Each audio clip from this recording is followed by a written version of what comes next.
నేను సార్ మైనుద్దీన్ గారు ఏదో అనుకోకుండా ఫ్లోలో మీరు ఫ్లోలో ఏం రాలేదు సార్. ఉదయం లేస్తే జగన్మోహన్ రెడ్డి క్యారెక్టర్ అసోసియేషన్, చంద్రబాబు నాయుడు, పవన్ కళ్యాణ్, నారా రోషిత్ గారు అంతకంటే ఘోరంగా నేనేం మాట్లాడలేదు సార్.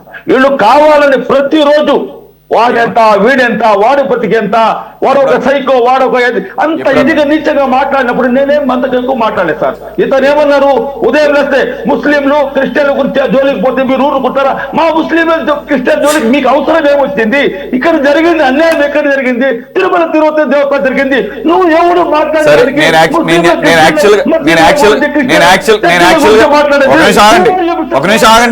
ఒక నిమిషం ఆగండి. నేను యాక్చువల్గా దీన్ని పెద్ద చేయడం ఎందుకని చెప్పేసి నేను ఇన్వాల్వ్ కాలేదు. కానీ ఒకటి ఏంటి, మీరు ముస్లిమ్స్ క్రిస్టియన్స్ అని చెప్పేసి మళ్ళీ మీరు కూడా డిఫరెన్సెస్ తీసుకొస్తున్నారు.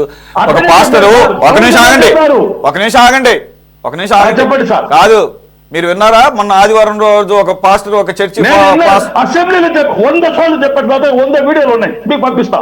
నేను అడిగేది వినండి.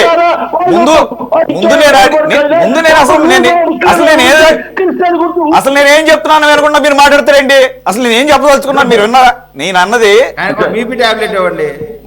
మొన్న ఆదివారం, ఒక నిమిషం ఆగండి. మొన్న పోయిన ఆదివారము 5 రోజుల క్రితం కోనసీమ జిల్లాలో ఒక ముమ్మిడివరవ, నాకు గుర్తులేదు, అక్కడ ఉన్నటువంటి ఒక చర్చిలో ఫాదరు ఆదివారం రోజు క్రైస్తవ ప్రార్థనల సందర్భంగా పవన్ కళ్యాణ్ పేరు తీసుకొచ్చి అవసరం లేకపోయినా సనాతన ధర్మం గురించి మాట్లాడుతున్నాడని చెప్పేసి, సనాతన ధర్మం గురించి కనుక నువ్వు మాట్లాడితే దీన్ని ముక్కలుగా నరుగుతామని చెప్పేసి మాట్లాడిన మాటల్ని మీరు సమర్థిస్తారా? ఆయన ఏమన్నా ముస్లిం, ఆయన ఏమన్నా ముస్లింలని క్రిస్టియన్లు ఏమైనా కించపరిచేటప్పుడు ఏమైనా మాట్లాడాడు ఆయన? మీరు రెండింటిని తీసుకొస్తున్నారు సార్. వినండి, అసెంబ్లీ సాక్షిగా పవన్ కళ్యాణ్ గారు లడ్డూ విషయంలో మాట్లాడుతూ ఇదే విధంగా ముస్లింలకు క్రిస్టియన్లు జరుగుతుంటే వాళ్ళు ఊరుకుంటారా? అవును ఊరుకుంటారా? అవును ఊరుకుంటారా? ఎందుకు ప్రొలాంగ్ చేయడం నాకు ఇష్టం లేదు యాక్చువల్ గా. ఓకే, ఇక్కడ కూడా క్లారిటీ చెప్పాలి. ఆయన ఇప్పుడు వైఫ్ ఎవరో తెలుసండి సార్? ఆయన అంటాడు నేను క్రిస్టియన్ అంటాడు, నా వైఫ్ క్రిస్టియన్ అంటాడు. నేను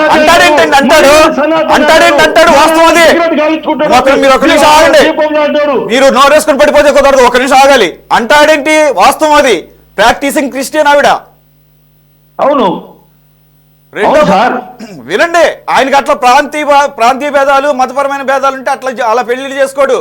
అలాగే రేణుదేశాయ్ ఎక్స్ వైఫ్, ఆవిడ ఎక్కడి నుంచి? ఆవిడ తెలుగు ఆవిడ కూడా కాదు, బెంగాలీ ఆవిడ.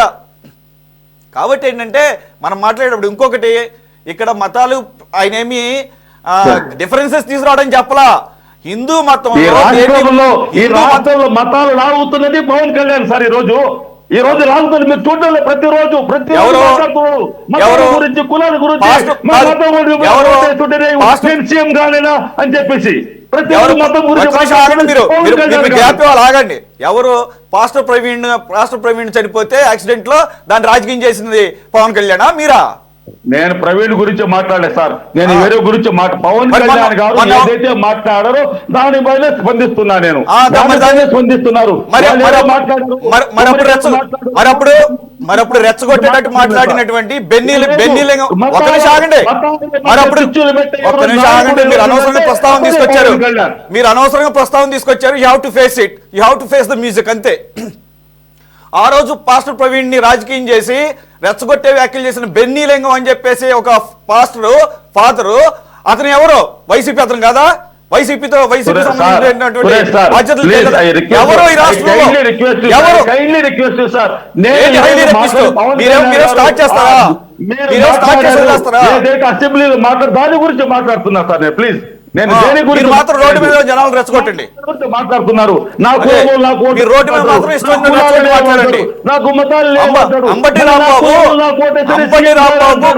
అంబటి రాంబాబు నోరు జారి ఇష్టం వచ్చినట్టు మాట్లాడితే ఏంటి కాపు కులం మీదకి దాడి చేశారని చెప్తారా?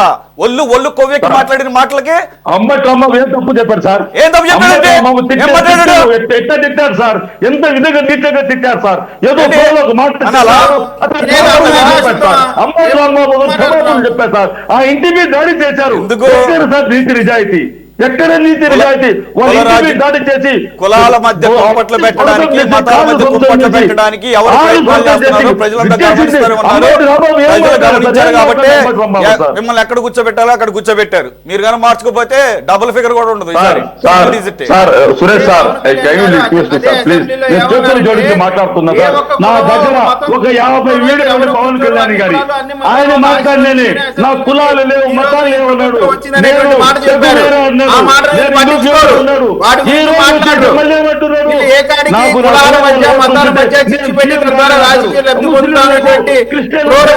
ఆలోచన కలిగినటువంటి వాళ్ళు వైఎస్ఆర్ కాంగ్రెస్ పార్టీ వాళ్ళు కదా.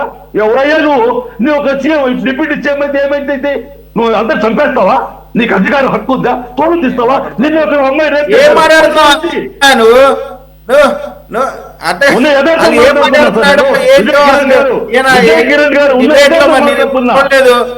ఏ విధానం మాట్లాడే విధానం గాని ఈయన చెప్పేటువంటి అంశాలు గాని ఒకదానికి సంబంధం లేకుండా మాట్లాడుతూ ఉన్నాడు. జగన్మోహన్ రెడ్డి గారిని చేశారు ఈ త్రిమూర్తులు ముగ్గురు. ఎవరు మాట వినరు కదా?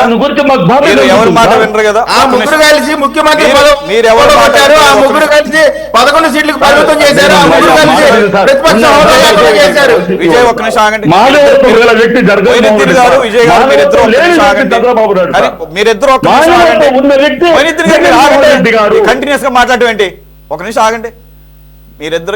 మీరిద్దరికి కాకుండా విశ్లేషకులు గారు మాట్లాడే దాని మీద గౌరవం ఉంది కదా. ఒకసారి లక్ష్మణ్ గారి అభిప్రాయం తీసుకుందాం. సార్, మొయినుద్దీన్ గారు ఏంటంటే అబ్జెక్షను, పవన్ కళ్యాణ్ అసెంబ్లీ సాక్షిగా మతపరమైనటువంటి విభేదాలు రెచ్చగొట్టే వ్యాఖ్యలు చేశారనేది ఆయన. అది అంతవరకు అది రీజనబుల్లో మీరు చెప్పవచ్చు. అది మతపరమైన రెచ్చగొట్టే వ్యాఖ్యలా, లేదంటే కనుక ఈ పాస్టర్ ప్రవీణ్ చనిపోయిన విషయాన్ని కానీ 5 రోజుల క్రితం ఒక చర్చిలో ఫాదరు పవన్ కళ్యాణ్ సనాతన ధర్మం అన్న మాట మాట్లాడాడు కాబట్టి తల తీసేయాలి, ముక్కలుగా నరకాలని చెప్పేసి రెచ్చగొట్టి మాట్లాడిన దాని ప్రకారం అది అతను అరెస్ట్ కూడా చేశారన్నది. అవి రెచ్చగొట్టే వ్యాఖ్యలా, లేదంటే అంబటి రాంబాబు నోరు తూలి కాన్షియస్గా ముఖ్యమంత్రి తల్లిగారిని లకారంతో మాట్లాడిన దానికి తెలుగుదేశం లేదంటే కూటమి సంబంధించినటువంటి కార్యకర్తలు కోపోద్రిక్తులే ఆయనకు క్షమాపణ చెప్పాలని చెప్పేసి అంటే ఎంతకీ ఆయన బయటకు క్షమాపణ చెప్పకుండా నామకే వాస్తే ప్రెస్ మీట్ ఏదో పెట్టి పొరపాటును మాట్లాడారని మళ్ళీ చివరిలో రెడ్ బుక్లో రాసుకున్నాడంట. నీ రెడ్ బుక్ చూస్తే నా ఇంట్లో కుక్క కూడా భయపడదని చెప్పేసి రెచ్చగొట్టే వ్యాఖ్యలు చేసి తన ఇంటి మీద దాడి చేసుకునే పరిస్థితిని ఆయనే తెచ్చుకుంటే దాన్ని పట్టుకొని కాపు కులస్తులకి కాపుల మీదకి దాడి అని చెప్పేసి దాన్ని ఆ రకంగా చిత్రీకరించడం, అది కుల మతాల మధ్య చిచ్చు పెట్టినట్టు అవుతుందా సార్? ప్లీజ్. ఇప్పుడు రాజకీయాలు ఎలా అయిపోయాయంటే ఏదో చిన్న అవకాశం దొరికితే దాని అవతల మీద వాళ్ళ మీద తోసేయటం, ఆరోపణలు చేయటం జరుగుతుంది. ఇక్కడ మతాలు కులాలు ఎందుకు ఏం అవసరం ఉంటుందండి? ఎవరు ఇప్పుడు నోటు దూలతో ఎవరేం మాట్లాడినా ఆయన మతము ఆయన కులంతో సంబంధం లేదు. అలా మాట్లాడకూడదు, అది తప్పు. ఆ విషయాన్ని అందరూ ఒప్పుకోవాలా? ఇప్పుడు ఏమైపోయింది, ఒకవేళ మాట్లాడారనుకోండి, కొట్టారనుకోండి, లేదా దాడులు జరిగాయనుకోండి, అమ్మా మా కులస్తుల మీద దాడి చేశారు, మా కులస్తుల్ని తిట్టారు, మా కులస్తుల్ని హత్య జరిగితే చంపేశారు అని వస్తుంది. అది కరెక్ట్ కాదు కదా. ఇక్కడ ఎవరైనా కూడా అలాంటి మాటలు మాట్లాడకూడదు. ఏ రాజకీయ పార్టీ వాళ్ళైనా కూడా శృతి మించి మాట్లాడుతున్నారు. ఇప్పుడు పవన్ కళ్యాణ్ గారు అసెంబ్లీలో చెప్పిన అంశాల్లో ప్రస్తావన అక్కడ చేయక తప్పదు కాబట్టి చేశాడు, కానీ ప్రత్యేకించి కించపరచాలనో లేకపోతే దురుద్దేశంతో అక్కడ మాట్లాడలేదు. నేను ఆ రోజు విన్నాను దాన్ని.